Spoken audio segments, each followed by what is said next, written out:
আলহামদুলিল্লাহ আজকে এবারে যতগুলো ট্যাঙ্ক ছিল সবগুলো ট্যাঙ্ক আজকে একদিনের মধ্যে ক্লিন করে ফেলছি। আর এই ট্যাঙ্ক ক্লিন করা একটা চ্যালেঞ্জিংয়ের ব্যাপার, কারণ হচ্ছে এতগুলো ট্যাঙ্ক একসাথে একদিনে করাটা অনেক কষ্টের একটা কাজ হয়ে যায়। কারণ এক একটা ট্যাঙ্ক ক্লিন করতে মোটামুটি অনেক সময় লেগে যায়, যার কারণে আসলে হচ্ছে অনেক বেশি কষ্ট হয় প্রত্যেকটা ট্যাঙ্ক মানে ট্যাঙ্ক ক্লিন করতে গিয়ে।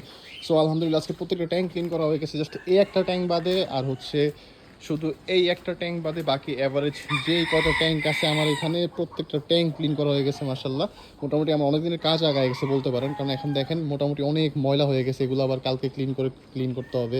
দেন আমাদের যখন এইদিকে যখন কাজ ধরবো তখন চিন্তা ভাবনা আছে যে পুরো লেভেলটা একদম পাকা করে ফেলবো, যেন মানে কাদা টাদা যেন না হয়, ময়লা যেন না হয়ে থাকে। বাট আলহামদুলিল্লাহ সবগুলো ট্যাঙ্কের কাজ শেষ হয়ে গেছে। এই জিনিসটা তো অনেক বেশি ভালো লাগতেছে, কারণ এই ট্যাঙ্ক ক্লিন করা একটা অনেক বড় একটা চ্যালেঞ্জিংয়ের ব্যাপার বা একটা কষ্টের একটা ব্যাপার, যার কারণে আসলে এতগুলো ট্যাঙ্ক যখন একসাথে ক্লিন মানে করতে পারছি, যার কারণে আসলে অনেক বেশি ভালো লাগতেছে। কারণ প্রতিদিন এভাবে এক একটা ট্যাঙ্ক করে ক্লিন করা অনেক বেশি ঝামেলা হয়ে যায়, যার কারণে আজকে আলহামদুলিল্লাহ সবগুলো ট্যাঙ্ক ক্লিন করা হয়ে গেছে।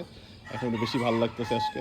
আর আপনারা যারা হচ্ছে করেন বা এরকম লাইভ বিট মাছ পালন, তারা অবশ্যই আপনাদের ট্যাঙ্ক রেগুলার ক্লিন করার ট্রাই করবেন। তাহলে আপনাদের মাছগুলো অ্যাক্টিভিটিস ভালো থাকবে, ওদের হেলথ ভালো থাকবে, ওদের যে ফ্রাইগুলো আসবে ওদের গ্রোথ ভালো আসবে।